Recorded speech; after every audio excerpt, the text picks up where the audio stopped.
The latest Plants vs Zombies 2 China update is here, version 3.0.9, and of course it comes with a ridiculous amount of changes and new content. I honestly don't know how they manage to pump so much out every month, but yeah, we're going through an absolute ton of stuff today, so fasten your seatbelts, let's flipping go. So of course we're starting with plants, and there are two completely new ones this time around. The first one is Electric Lemon. That isn't its official name. From the translation, it's apparently called storage cedar fruit or cedar lemon. But basing on how generic that name seems, I don't think the translation is completely accurate. So this plant costs 300 sun, and it has quite a unique mechanic as it kind of works like a battery and it can be charged up. So the plant will shoot orbs of arcing electricity, dealing damage to zombies in an area, and this will just do it without being charged, and you'll see that the orb just makes its way down the lane. But this basic orb won't do much damage at all. The real fun starts when it's placed next to or near other electric producing plants. So in the almanac entry for this plant, apparently this ability was first discovered with electric current. This will also work with other plants like lightning reed, electricity, and electric pea shooter. So every so often, Electric Lemon will absorb power from nearby electric plants.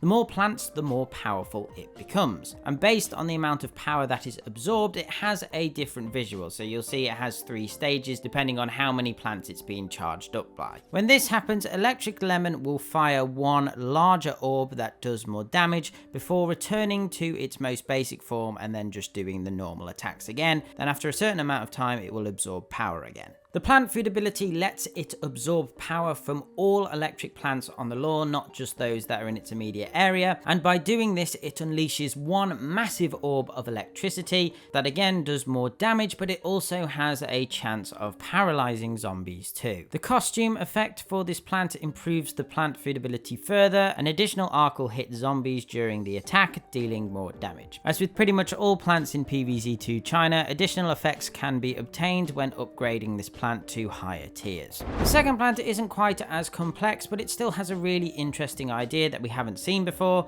So this is the Stalk Fencer, who costs 150 sun, and this is an evasive plant that can jump between 2 tiles, and this is particularly good against gargs and larger enemies. So this plant will jump forward 1 tile, deal damage, and then jump back, and essentially it will avoid most zombie attacks. If the zombies get too close or there are too many zombies, it will just stand its ground and do a normal stabbing attack. If you use plant food on Stalk Fencer, it will draw a pentagram on the ground, which will deal damage in a 3x3 area. The costume plant food effect adds an afterglow to this attack, which will add a slight knockback effect as well as deal additional damage. Again, this plant has additional abilities when upgraded. The most interesting one, however, is the giant leaping slash. This deals damage and stuns zombies, but it can also kill gargs imps before they are able to throw it, which I think is a really nice touch. Now we'll move on to the new almanac interface that has been introduced in this update, which of course is very similar to the almanac upgrade we got recently in the international version of PvZ2.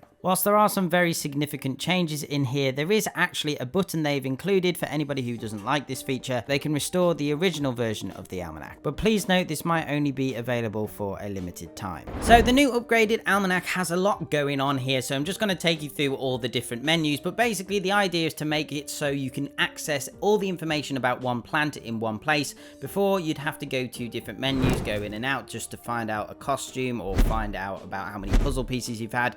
So yeah, this is basically streamlining the whole process. So it's really, really nice. So over here on the left, we have just the list of plants. You can scroll through these. Very, very nice indeed. But if you come down here in the bottom left, this actually gives you a menu to sort of filter through all the plants. So it's just a little bit easier to find the one you're after. You can filter what type of plant, what color plant, all that type of stuff. So it makes it nice and easy to find the plant you're after.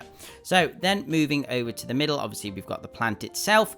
We also have the new plant class. So there's 6 of these. We've got ranged, vanguard, support, tough, sun, and special. So this is very similar to the international version of PvZ2. Now, if we look over to the right, we have all the stats as well as the description of the plant at the bottom. This is divided into 6 advanced stats. So we've got health, damage, range, cooldown, support, and control. And these are graded with letters. So you've got S, which is the best, then A, B, C, D, etc. So yeah, so you've got all that there. We also have the other tabs that give you additional info. So we've got the puzzle pieces here. This gives you information about the upgrade, so you can look at those. You can go into more details. You can see examples of what the plant does depending on what tier it is. So very, very nice indeed. So you come out of there. Then we also have the costume, so you can see the costume abilities. If you unlock a costume, plants get an additional effect, often on their plant food ability or just in general, so you can look at those. And then the final tab we have is plant families, so you can go in here and you can see what families the plant is related to. And again, there's more information, more buttons. So yeah, there's a lot of stuff here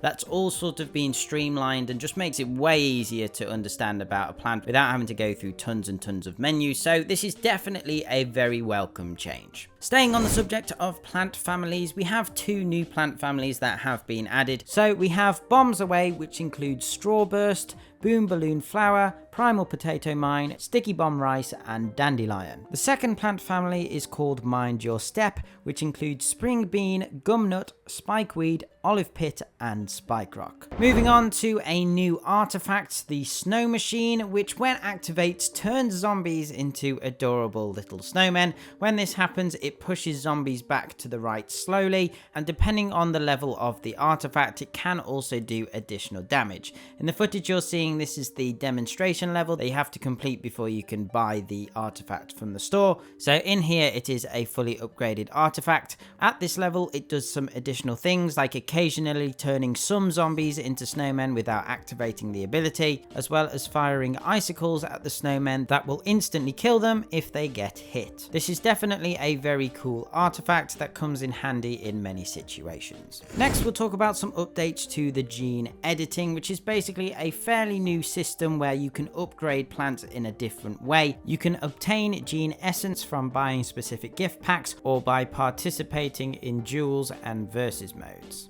You can then mix the gene essences in the gene sequencing machine, which then basically gives you an upgrade that you can apply to certain plants. So yeah, it is a little bit complicated, but one of the changes in here, there is a tutorial now when you jump into the game, so you'll get a little bit of dialogue between Dave and Penny, and it'll explain what you need to do. You can always press this I in the top right corner if you need a refresher at any time or just to understand what's going on. As to changes to this feature, we have a bunch of things. We have a notification system now, so when a plant is ready to be upgraded, it will have a little exclamation mark. You'll also be able to preview what effect the gene editing has on a specific plant. You'll also now be able to preview what happens to the plant when it's leveled up again, what percentage it will increase to. Also, if you want to, you can now switch on and off the gene, so you don't have to have the additional effect if you don't want it. The only other changes in here is just the addition of some new genes for different plants. As well as new content, there is a new event that has arrived. This is Cornucopia, which doesn't come with any new levels or anything like that. It's actually kind of more of a reward kind of event